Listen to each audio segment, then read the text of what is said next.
우리 교회가 참 좋은 교회입니다. 믿으시죠? 아멘. 다음 주에 45주년 기념주일인데 45년 동안 주님께서 그런 교회로 우리 교회를 세워주셨어요.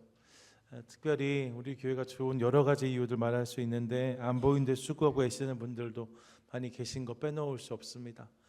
지난 주간에도 교회 전기에 좀 문제가 있었는데 강성호 집사님 오셔서 주일 오후에 늦게까지 공사해 주셨고, 또 주중에 또 우리 화장실 하수도가 좀 문제가 생겨서 어려웠는데요, 주중에 밤에 장로님들이 오셔서 그 일일이 다 뚫어서 이렇게 공사를 감당해 주셨어요. 그런 섬김과 애씀을 통하여서 공동체가 아름답게 세워지는 모습들 참 귀하다 싶습니다. 바라기는 보이지 않는 곳에서 애쓰고 수고하는 손길들, 그들을 통해서 일하시는 주님, 그래서 더욱 아름답게 세워지는 우리 교회 되기를 원합니다. 날마다 기도하고 소망하는 우리 되시기를 축복합니다. 아멘. 아멘. 하나님 말씀 함께 대하시죠.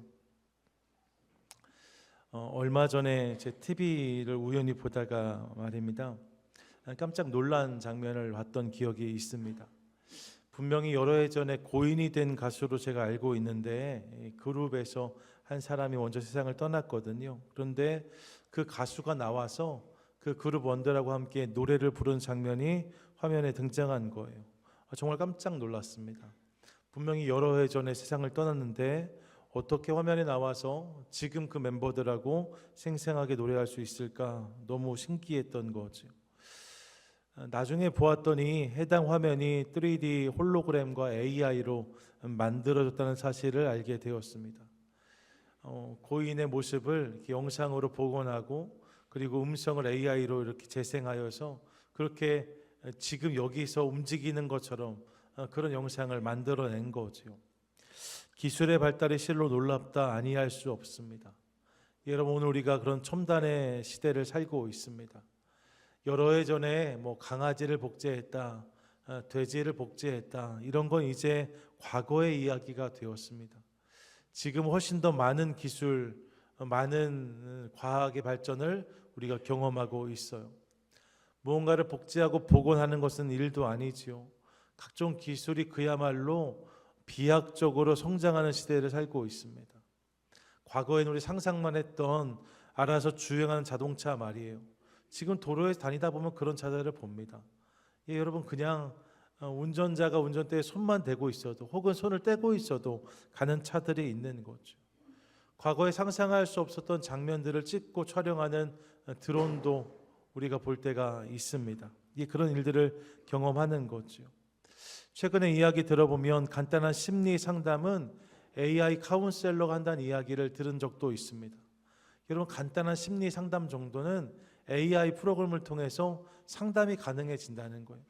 사람들이 삶 가운데 가지고 있는 여러 가지 고민들 중에 물론 깊고 내밀한 고민은 어렵겠지만 간단한 고민들은 AI가 사람을 상담하는 시대를 살고 있는 거죠. 실제로 여러분, 콜센터에 전화를 해서 통화를 하시는 경우 중에 말입니다, 대부분 내가 사람과 통화했다라고 느끼실 텐데 그 중에 일부는 사실 AI하고 통화하신 경우들이 있을 수 있어요. 사람인 줄 알았는데 컴퓨터가 내가 말하는 것을 듣고 답해주면서 이렇게 상담들이 진행되어져 가는 거죠. 그런 일들을 경험하는 시대를 우리가 살고 있습니다. 여러분, 그야말로 인간의 힘으로 모든 것이 가능한 것 같은, 또 모든 것이 가능할 것 같은 시대를 사는 것이 오늘 우리라고 할 수 있습니다. 대단한 기술력을 가지고 살아가고 있어요. 그런데 여러분, 생각해 보면 이런 지극한 과학의 발달에도 불구하고 결코 극복하지 못할 문제들이 우리 안에 또한 있는 것을, 여전히 있는 것을 고백하지 않을 수 없습니다. 대표적인 것이 죽음의 문제라고 할 수 있겠죠. 기술이 발달한다고 하지만 그렇다고 죽음을 극복했다는 소식을 들어본 적이 없습니다. 모든 인생은 다 인생의 마지막을 경험할 수밖에 없는 거죠. 죽음이란 현실을 부정할 수 없습니다. 삶에 찾아오는 불행도 마찬가지입니다.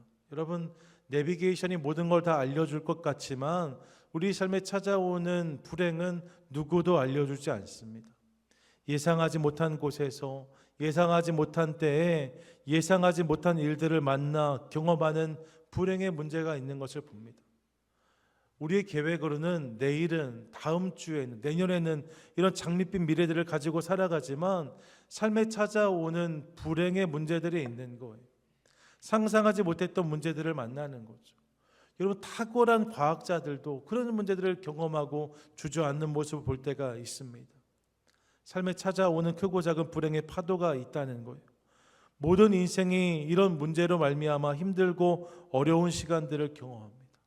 인생이 피곤하다 합니다. 이것이 우리의 모습이 또한 맞는 거죠. 누구도 아니라고 말할 수 없습니다. 순식간에 찾아온 인생의 먹구름이 삶을 송두리째 뒤흔드는 것을 볼 때가 많습니다. 그런 거예요. 셀폰 하나만 있으면 모든 것이 가능한 것처럼 우리가 그렇게 살아가지만 사실 셀폰을 가지고 안 되는 일들이 얼마나 많은지 몰라요. 우리 교회에서도 불 켜고 끄는 거, 게이트 닫는 거, 이런저런 것들 어지간한 거 다 셀폰으로 처리가 됩니다. 스마트폰으로 하면 되는 거죠. 하지만 여러분, 교회 정말 중요한 문제들은 셀폰으로 해결할 수 없어요. 인생이 그런 거죠. 인생 가운데 정말로 중요하고 심각한 문제들, 우리 힘으로, 능력으로 해결할 수 없다는 것입니다. 여러분, 이것이 우리의 현실입니다. 엄청난 기술을 자랑하지만 정말로 중요한 문제 앞에서는 무지하고 무능한 나를 인정할 수밖에 없는 것이 인생이고 또한 인간인 거죠. 오늘 본문에서도 그런 연약함을 생생히 목격합니다. 이 본문을 보시면 잘 아시는 말씀인데 예수님이 나인이란 성으로 가셨다라고 말씀합니다. 나인성인데 이 나인의 의미를 우리가 분명히 알 수 없지만 갈릴리 주변의 아주 작은 마을 중 하나였다고 흔히들 이야기합니다. 작은 성에 예수님이 들리신 거예요. 그런데 그 성에서 나오는 일단의 무리가 있었답니다.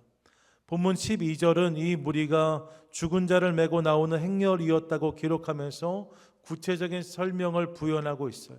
내용은 이런 거죠. 이 성에 일찍이 홀로 된 여인이 있었답니다. 그리고 그녀에게 한 아들이 있었대요. 여러분, 분명하지요.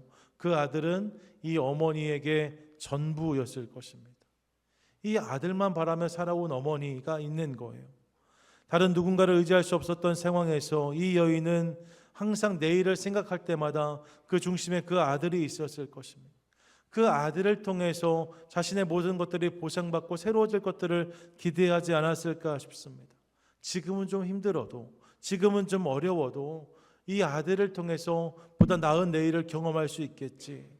정말로 여러분, 눈에 넣어도 아깝지 않은 아들이 그녀의 아들이었을 것입니다. 그런데 그 아들이 갑자기 세상을 떠났다고 말씀하지. 성경이 그 이유를 말하지 않으니까 왜 그 아들이 세상을 떠나게 됐는지는 알 수 없어요. 하지만 분명한 것은 이 아들이 더 이상 어머니 곁에 머물 수 없게 되었다는 것입니다. 아들 하나만 바라보며 살았던 어머니에게 여러분, 이만큼 청천벽력 같은 소식이 또 어디 있겠습니까? 단순히 아들을 잃은 게 아니에요. 세상 모두를 다 잃은 것처럼 앞이 깜깜했을 것입니다. 아들의 죽음 앞에서 절망하는 어머니의 모습을 상상해 볼 수 있는 거죠. 그렇게 울다가 정신을 잃고 다시 일어나서 또 울다가 정신을 잃고 이러기를 반복하다가 이제 발인할 때가 되어서 상여를 앞세우고 그 뒤를 따라 걷는 여인의 모습을 상상해 볼 수 있습니다. 여러분, 상상만 해도 가슴이 미어집니다. 우리 안에 이런 생각해 볼 수 있죠. 그 동네에 모든 자녀가 다 귀하지만 왜 특별히 이 여인의 아들인가? 여러분, 이 여인이야말로 정말 그 아들 없이는 살 수 없는 사람인데 왜 그 아들이 세상을 떠나야만 했는가? 왜 그녀의 삶에 이런 불행이 다 찾아왔는가? 왜 이런 어려움을 그 가정이 만나게 되었는가? 여러분, 그런 여러 가지 질문이 우리 안에 올라올 수 있지만 그런 것이 인생임을 알기에 우리는 또한 아무 말 할 수가 없어요. 그렇게 인생인 거죠. 모든 걸 설명할 수 없지만 그런 일을 만나는 게 인생이니까 말입니다. 이런 황망하고 어려운 일들을 만나는 것이 인생임을 부인할 수가 없는 거죠. 여러분, 그런 한 여인이 있었답니다. 그리고 모든 사람이 이 상황을 안타까워했지만 누구도 여기에 답을 줄 수가 없어요. 본문을 보시면 그 성에 많은 사람이 그녀와 함께 나왔다라고 기록하고 있습니다. 나인 성이 작은 성이었음을 감안한다면 어쩌면 그 성의 거의 모든 사람이 이 상여 그리고 여인과 함께 했을지 모릅니다. 하지만 여러분, 딱 거기까지인 거죠. 그녀를 더 크게 위로하고 더 크게 무언가 답을 주고 싶지만 그럴 수는 없는 거예요. 인생의 한계가 있기 때문에 말입니다. 그녀의 삶에 찾아온 문제를 누구도 해결해 줄 수가 없어요. 그래서 그냥 함께 걸을 뿐인 거죠. 여러분, 이전에도 이 성에서 많은 사람이 세상을 떠났고 그렇게 그 상여를 통해 이 성에서 나왔고 많은 사람이 이 슬픔의 행렬에 동참했을 것입니다. 하지만 누구도 그 이상을 말할 수 없어요. 그냥 그것이 인생의 일상인 거죠. 우리가 감당할 수 없는 일들을 경험하고 그 경험들 속에서 우리가 슬퍼하고 그 슬픔으로 걸어가는 것, 이것이 인생의 모습이란 말입니다. 이것이 인생의 이야기란 말입니다. 누구도 다른 이야기를 써내려갈 수 없어요. 누구도 이 이야기를 부정할 수 없어요. 문제를 만나지만 문제를 해결할 힘이 없습니다. 힘들고 어려운 일들을 경험하지만 그 절망과 슬픔을 풀어낼 능력이 우리에게 없습니다. 그래서 이 상여를 앞세우고 울고 있는 여인과 그녀를 쫓고 있는 사람들의 무리를 우리가 보는 거예요. 이게 인생의 모습인 거죠. 그런데 본문을 보시면 그 행렬이 예수님을 만납니다. 누구를 만났다고요? 예수님을 만납니다. 그리고 여러분, 거기에서부터 다른 이야기가 시작되는 것을 봅니다. 이 장면을 보면서 이런 마음이 떠올랐어요. 예수님 만나면 다른 스토리가 시작되는구나. 같이 한번 고백하시죠. 시작. 예수님을 만나면 다른 스토리가 시작됩니다. 여러분, 믿으십니까? 아멘. 여러분, 모두가 다 똑같은 삶을 살아가고 똑같은 일들을 경험하고 똑같은 슬픔 가운데 머물러 있었는데 예수님을 그들이 만나게 되었다는 거예요. 거기서부터 다른 이야기가 시작되는 것을 봅니다. 여러분, 이 세상 누구를 만나도 이 상황에서 경험할 수 있는 다른 이야기는 사실 없어요. 모든 인생이 가지고 있는 한계와 연약함이 분명하기 때문에 누구도 다른 이야기를 써줄 수 없습니다. 그날 그들도 마찬가지였습니다. 그런데 예수님이 거기에 계시니, 그 여인이 예수님을 만나니 이 죽음의 행렬이 예수님과 마주하게 되니까 거기에 다른 이야기가 담겨졌다라고 성경은 말씀하고 있습니다. 예, 여러분, 예수님을 만나면 다른 스토리가 시작됩니다. 저 우리 삶에도 동일한 은혜가 있게 되기를 간절히 소망합니다. 아멘. 여러분, 세상 사람들이 말입니다. 똑같이 가는 길이 있어요. 실수하면 실망하고 실패하면 낙심합니다. 아프면 우울해지고 더 안 좋아지면 슬픔이 찾아옵니다. 내 뜻대로 되지 않는 일들을 경험하면서 절망을 경험하는 것이 모든 인생의 이야기입니다. 이거 특별한 이야기가 아니에요. 세상 모든 사람이 다 이렇게 살아갑니다. 하지만 여러분, 예수님을 만나면 다른 길이 열리기 시작합니다. 실수해도 실망하지 않을 수 있어요. 실패해도 소망할 수 있어요. 왜요? 주님이 계시기 때문입니다. 아파도 우울하지 않을 수 있습니다. 안 좋은 상황 속에서도 슬픔을 거절하고 기쁨을 선택할 수 있습니다. 왜요? 예수님이 계시기 때문입니다. 믿으십니까? 아멘. 여러분, 내 뜻이 이루어지지 않을지라도 내 계획이 어그러져도 괜찮습니다. 왜냐하면 내 삶이 그분 안에 있음을 믿기 때문입니다. 나를 붙잡고 계신 그분, 그 주님의 신실함을 신뢰하기 때문입니다. 이를 통해 세상과 다른 길을 걸어가는 사람들, 그들이 성도인 거죠. 여러분, 예수님 안에 있는 인생 가운데 이런 다른 스토리가 담겨지게 됩니다. 이것이 성도의 능력이고 복음의 힘인 거죠. 바라기는 오늘도 내 삶에 찾아오시는 예수님을 경험함으로 그분 안에서 시작되어지는 세상과 다른 이야기, 세상이 줄 수도 없고 알 수도 없는 전혀 새로운 이야기를 경험하는 저와 여러분, 우리 모두가 되시기를 주님의 이름으로 간절히 축원드립니다. 아멘. 예수님 만나면 다른 이야기를 경험할 수 있는 거예요. 그럼 구체적으로 예수님이 그녀의 삶 가운데 어떤 일을 행하여 주셨는가? 오늘 본문에 특별히 세 가지 모습을 우리가 함께 주목하고 싶은데, 첫 번째, 예수님은 그녀의 눈물을 보시고 그녀를 불쌍히 여겨 주십니다. 한번 같이 고백하시지요. 시작. 눈물을 보시고 불쌍히 여기십니다. 13절이에요. 13절 같이 읽겠습니다. 시작. 주께서 과부를 보시고 불쌍히 여기사 울지 말라 하시고. 아멘. 여러분, 우리 예수님은 우리 모든 인생을 보시는 주님이십니다. 그런데 여러분, 그 주님이 우리를 보실 때 말입니다, 우리 안에 있는 기쁨, 영광, 승리만을 보시는 게 아니에요. 그분 우리 인생에 담겨있는 슬픔도, 실패도, 좌절도, 실망도 보시는 주님이십니다. 그래서 복음서를 보시면 예수님이 보셨다라는 표현이 40번 정도 등장하거든요. 예수님이 보셨다, 이 표현이 40번 정도 등장해요. 그럼 주님이 무엇을 보셨는가? 여러분, 그 대상을 보면 그 대상의 대부분은 슬픔당한 사람들, 병으로 고생하는 사람들, 버림받은 사람들, 실패한 사람들이었음을 우리가 깨닫게 되어집니다. 뭐예요, 여러분? 예수님이 그런 연약한 인생을 주목하신다는 것입니다. 여러분, 예수님은 거기에서 우리가 흘리는 눈물을 보시고 그 눈물을 닦아주시는 분이십니다. 주님이 우리의 눈물을 보세요. 그렇게 여러분, 우리는 예수님 앞에서 울 수 있습니다. 그분이 내 눈물을 보시니까 그분 앞에서 울 수 있는 거예요. 2주 전에 홍석균 장로님 천국 환송 예배에 다녀왔습니다. 그 교회에 가서 이제 천국 환송 예배를 드리는데 말입니다, 보니까 장로님들이 돌아가셨을 때 생전에 이렇게 목사님 인터뷰를 하셔서 음성을 녹음해 놓았다, 그 음성 중에 일부를 이렇게 편집해서 틀어주시더라고요. 되게 이색적이었고 되게 의미가 있다, 이런 생각을 하고 돌아왔습니다. 홍석균 장로님께서 들려주신 이야기도 있었어요. 특별히 홍 장로님이 기억하시는 교회의 모습에 대한 고백이 그 녹음에 담겨져 있었는데, 이 홍 장로님이 어렸을 때 교회를 처음 나가게 됐을 때 말입니다, 교회를 어떤 곳으로 느끼셨나, 이 이야기를 하시는데, 장로님 고백에 장로님에게 있어서 교회는 우는 곳이었다라고 말씀하신 이야기를 들었습니다. 교회는 항상 우는 곳이었다는 거예요. 어머니가 어린 장로님을 등에 업고 교회에 가시면 항상 우셨다는 거죠. 어머니만 운 것이 아니라 교회에 모인 모든 사람들이 그렇게 울더라는 거예요. 그 모습을 보면서 교회는 우는 곳이구나, 이것을 알게 되었다 말씀하시는 이야기를 들었습니다. 여러분, 상상이 가지 않습니까? 1920년대, 30년대, 40년대 말입니다.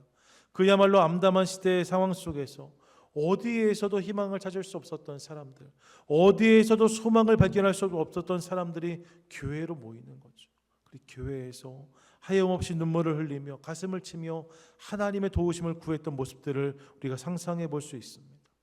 여러분, 그런 성도의 눈물이 있었다는 거예요. 그리고 주님께서 그 눈물을 살펴주셨어요. 지금 한국이 꽤 잘 사는 나라가 되었는데, 전 그 이유 중 하나가 분명히 이 눈물로 드린 기도에 있다고 믿습니다.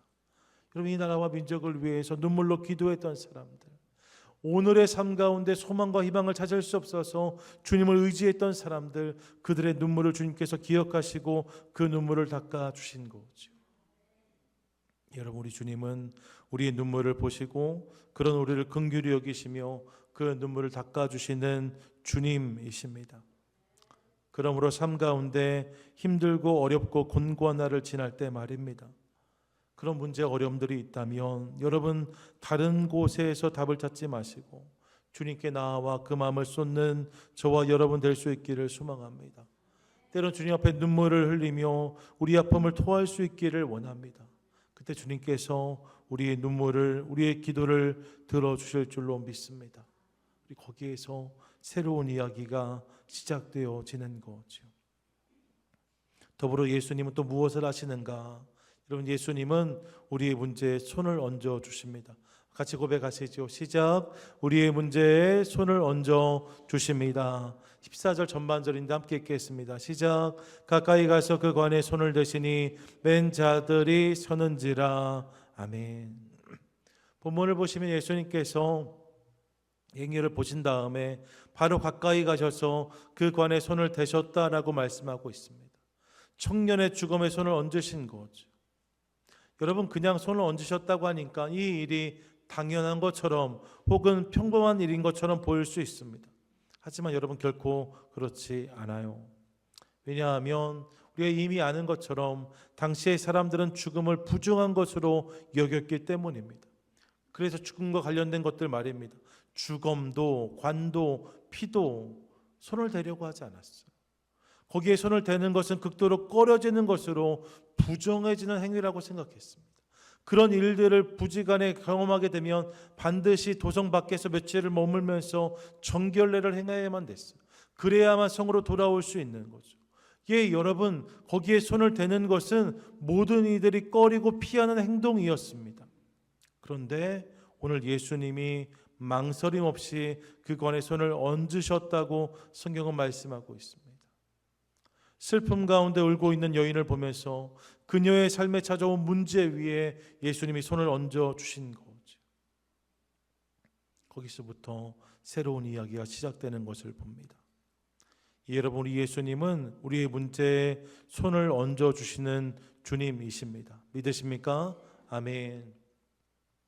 예수님이 우리 삶에 있는 문제에 손을 얹어 주시는 분이세요. 사실 여러분, 우리에게도 문제를 피하는 모습이 있습니다. 누군가의 문제를 만났을 때 선뜻 팔 걷어붙이고 그 문제 내가 돕겠소 하기 쉽지 않아요. 괜히 엉뚱한 오래를 살 수도 있고 불필요한 책임을 떠안을 수도 있기 때문입니다. 문제에 관여했다가 문제가 풀어지기는커녕 더 꼬이는 경우를 대할 때도 있습니다. 그래서 여러분, 많은 경우에 말입니다. 다른 이들의 문제에 짐짓 눈을 꾹 감고 지나가는 우리의 모습을 대합니다. 여러분, 내가 못돼서가 아니에요. 내가 그 문제를 해결할 능력이 없기 때문에, 내가 관여한다고 그 문제가 풀어지지 않기 때문에 그 문제를 그냥 그렇게 못 본 채 지나가는 모습들이 있는 거죠. 다른 이들의 문제가 나에게 늘 부담이 되는 것들을 경험하는 것이 인생의 모습입니다. 누구도 그래서 다른 이의 문제에 손을 대려고 하지 않아요. 하지만 예수님은 그렇지 않으셨다고 말씀하는 거죠. 그분은 거침없이 그들에게 다가가셔서 그들의 문제에 개입하시고 간섭하시는 주님이셨다라고 성경은 말씀하고 있습니다. 여러분, 우리 주님이, 우리 예수님이 우리 삶에서 우리가 경험한 문제에 손 대주시는, 그 문제를 붙드시는 주님이신 것을 믿으시기 바랍니다. 아멘. 히브리서 4장 15절 말씀 이렇게 기록해요. 함께 읽겠습니다. 시작. 우리에게 있는 대제사장은 우리의 연약함을 동정하지 못하시리가 아니요 모든 일에 우리와 똑같이 시험을 받으시니로되 죄는 없으시니라. 아멘. 뭐라고 말씀합니까? 우리에게 있는 대제사장 누구세요? 예수님이십니다. 예수님은 우리의 연약함을 동정하지 못하실 리가 아니랍니다. 우리의 연약함을 모두 다 아신다는 거예요. 왜요? 우리 모든 일에 우리와 똑같이 시험을 받으셨기 때문입니다. 우리가 경험하는 모든 연약함과 아픔을 그분이 이미 아신다는 것, 그 모든 것들을 경험하셨고 그 모든 것들을 공감하시는 분이 주님이십니다. 그래서 그 문제에 손을 대주시는 분이 예수님이신 거예요. 나아가 마태복음 11장 28절 이렇게 고백합니다. 함께 읽습니다. 시작. 수고하고 무거운 짐진 자들아 다 내게로 오라 내가 너희를 쉬게 하리라. 아멘. 여러분, 다 내게로 오라라고 말씀하시는데 그때 말입니다. 아무런 문제도 없고 아무런 고민도 없는 자들만 오라고 말씀하지 않으십니다. 모든 수고와 짐을 다 풀어놓고서 여유 있는 사람들만 오라고 말씀하지 않으십니다. 기쁨을 나눠줄 사람들, 즐거움을 나눠줄 사람들만 오라고 말씀하지 않으십니다. 오히려 주님 뭐라고 말씀하세요? 수고하고 무거운 짐진 자들아 다 내게로 오라고 말씀하십니다. 너희의 수고와 무거운 짐을 내가 함께 져주겠다. 내가 그 일을 대신 감당해 주겠다라고 말씀하십니다. 이를 통해 인생에 참 안식과 쉼을 주시겠다고 말씀하시는 거죠. 여러분, 우리 예수님은 문제 있는 인생을 꺼려하는 분이 아니라 오히려 문제 있는 인생일수록 더 가까이 나와 그 문제를 붙들어 주시는 하나님이십니다. 그분이 우리의 문제를 외면하지 아니하시고 내가 오늘 씨름하고 있는 그 문제에 손을 얹어 주세요. 그리고 그분이 그 문제에 손을 얹어 주시면 거기에서부터 하나님의 새로운 이야기는 시작되게 될 줄로 믿습니다. 그러므로 사랑하는 여러분, 우리 삶 가운데 내 삶에 찾아온 문제가 있다면 그 문제에 손 대주시는 주님을 기대하는 저와 여러분 될 수 있기를 소망합니다.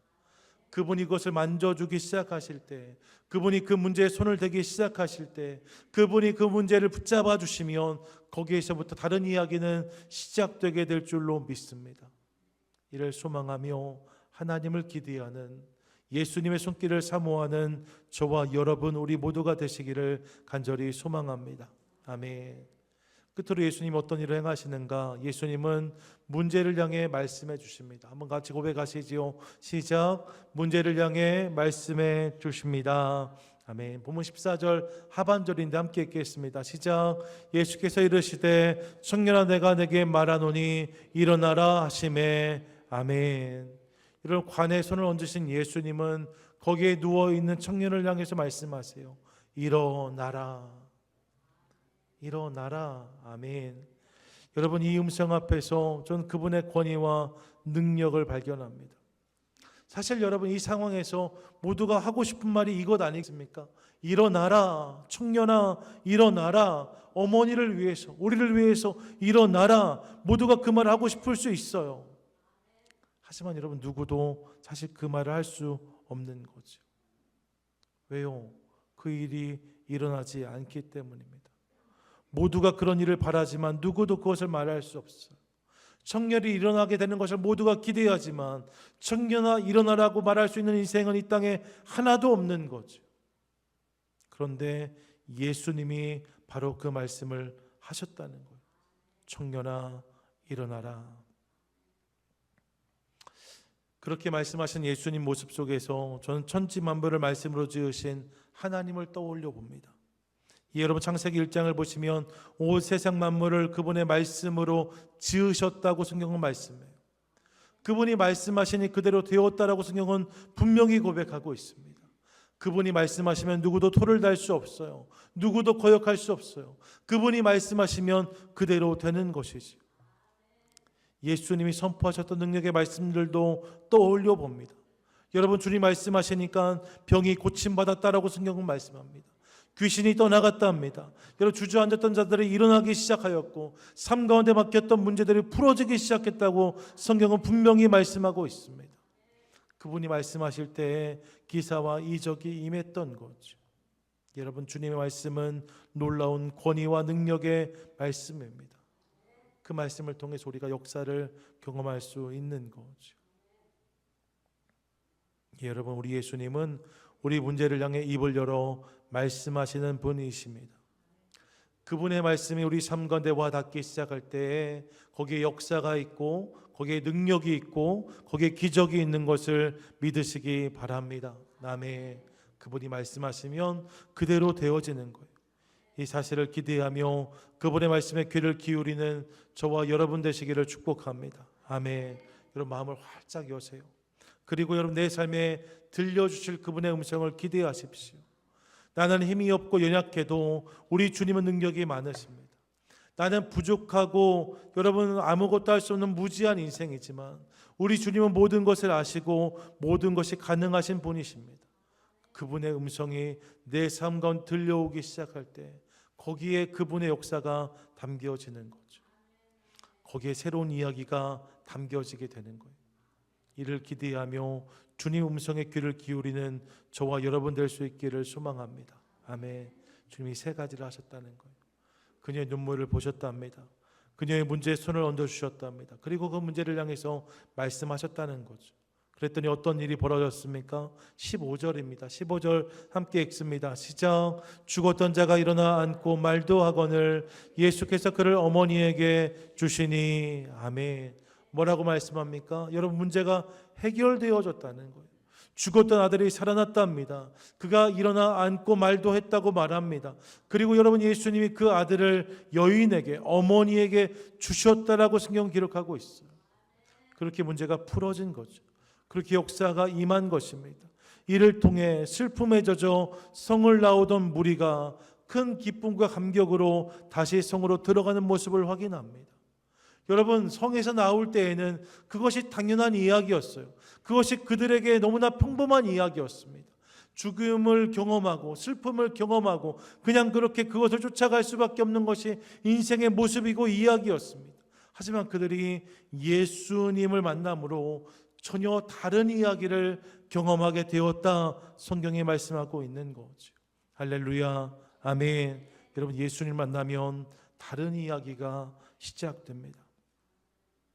그러므로 오늘 저와 여러분 우리 모두가 바로 그 이야기를 소망하는 인생이 될 수 있기를 간절히 바랍니다. 아멘. 여러분, 오늘 우리 가운데도 다른 이야기가 필요한 분들이 계실 수 있어요. 내 인생에 다른 이야기가 필요한 분들, 우리 가정에 다른 이야기가 필요한 분들, 우리 사업과 직장에 다른 이야기가 필요한 분들이 계실 수 있습니다. 내 힘으로 애쓰고 수고했는데 더 이상 안 되는 분들 말입니다. 더 이상 풀리지 않고 열리지 않는 분들 말입니다. 무언가 문제를 만났는데 더 이상 감당할 수가 없어요. 이것은 세상의 당연한 이야기지만 주님을 만나면 거기에 새로운 이야기가 시작되게 될 줄로 믿습니다. 다른 이야기는 오직 주님 안에만 있는 거예요. 주님을 만날 때 우리 삶 가운데 또 다른 이야기가 시작되게 될 줄로 믿습니다. 그러므로 그분을 기대하며 여러분, 주님 안에서 새로운 이야기의 주인공이 되어지는 저와 여러분 되시기를 축복합니다. 아멘. 바라기는 예수님을 간절히 바라고 구함으로 나에게 찾아오시는 주님을 만나시기를 축복합니다. 그분이 내 눈물을 보시고 내 문제에 손을 대해 주시고 나에게 말씀하시는 것들을 경험하는 복된 인생이 되시기를 축복합니다. 이를 통해서 세상이 줄 수도 없고 알 수도 없는, 지금까지와는 전혀 다른, 세상과는 전혀 다른 그런 이야기를 경험하는 복된 인생, 복된 성도 저와 여러분 우리 모두가 되시기를 주님의 이름으로 간절히 축원드립니다. 아멘.